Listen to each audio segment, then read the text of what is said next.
So, aside from the Tank versus Garcia fight, we had a fight that's been looming over the boxing world for the longest time, which is actually officially happening, which is the fight between Caleb Plant and David Benavidez, which many believe, including David Benavidez himself, should have taken place years ago. But as Caleb Plant said, he wanted the bigger fight with Canelo, so that's the fight he chose. Now looking into this fight, there's a lot of emotion. Some stuff happened between both teams back in the gym years ago. So yeah, we should expect a good fight. But honestly, I think the undercards are gonna steal the show before this fight. Because honestly, I do believe that as much as Benavidez has the power and the aggression to stop and hurt Plant's also got the boxing skills to make David Benavidez look like a complete fool, which is, you know, he didn't make Canelo look like a big fool, but he made it look sort of like a replay to his to Canelo's fight against Mayweather, where Mayweather was just jabbing Canelo's head off and not letting Canelo land anything. He gave Canelo a good fight until he gassed out in the later rounds. So the only thing that would be to Benavidez' advantage in that is his height. But then again, Ray Vargas, the taller fighter, got out jabbed by O'Shaquie Foster. So we can't just say that, David Benavidez will have the edge with this jab. And David Benavidez doesn't really jab, he brawls. He's your typical Mexican fighter, Mexican style. Brawling. But does he have skills? Absolutely. However, if there's one thing that Caleb Plant can do, which he should capitalize on, is how whenever David Benavidez throws his hard jabs, he gets his right hand is always down. And Caleb Plant in his last fight sent Darrell nearly to the hospital with his left hook. And I believe he could do the same to David Benavidez.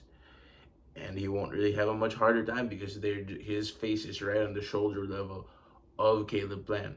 Perfect timing for the left hook. So in other words, I believe it's going to be a similar fight to that of Zepeda versus Prograis. I believe that David Benavidez' increased anger coming into this fight is just going to work against him. All the emotions he showed at the press conference is going to completely work against him come fight night. I'm a big fan of David Benavidez, what he's done in boxing. But I just think that coming against a fighter like Caleb Plant, you can't have that much emotion, that much hatred, because he will use it against you. He will. So yeah, and they're talking about the winner facing Canelo. I believe this is good. And I think it should be mandated that the winner fights Canelo, so Canelo doesn't go after Bivol once again, because I want to see, and I'm pretty sure all the boxing fans want to see the undisputed fight between Bivol and Better BF happen. So yeah, that's that. And I think that we got a great undercard. One that caught my attention was the one between Chris Colbert versus Rayo Valenzuela. I mean, after a vicious knockout loss like that, we're going straight for the big dogs right away. A former world champion, if I'm not mistaken, and Chris Colbert is going to be the one facing Rayo Valenzuela. So that's it's a bit of an edge for a comeback fight. To be honest, they should have given him someone that they know he's gonna walk through in 1 or 2 rounds. Just to build his confidence back, make him look good. Now, the other fights, I didn't really check too much into it, but we have, we got a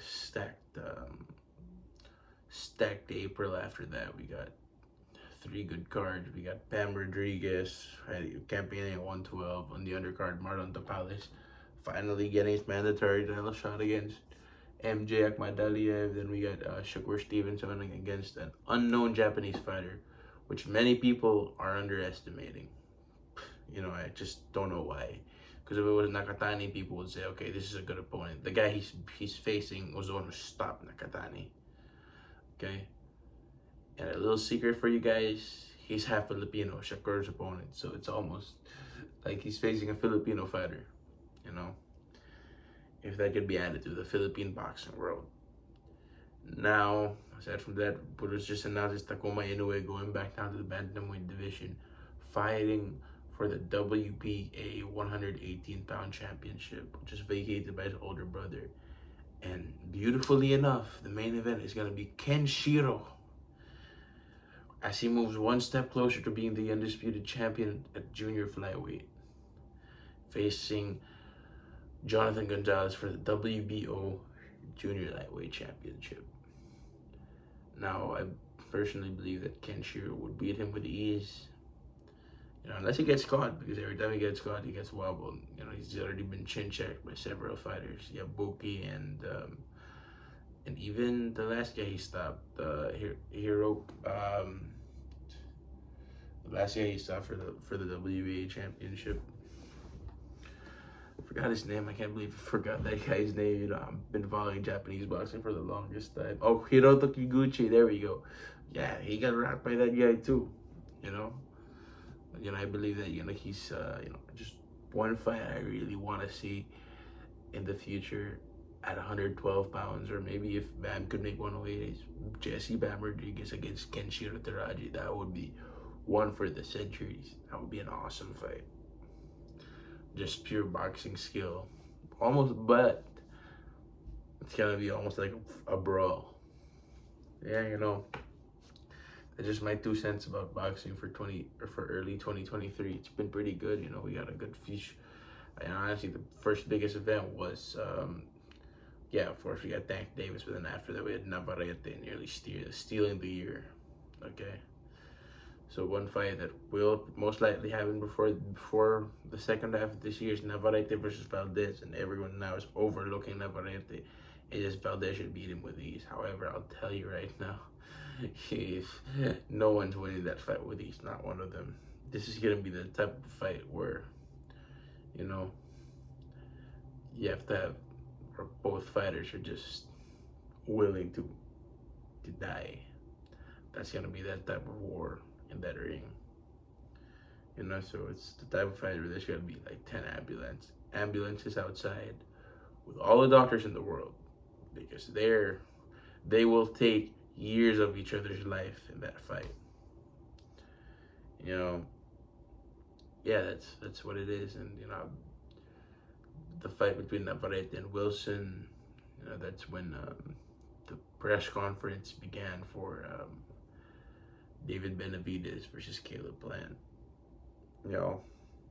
But Plant needs to be careful.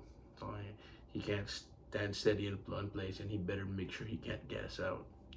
Because if he does, it's gonna be all David Benavidez. But if you can keep him at bay, I promise you, Caleb Plant will shock the world once again.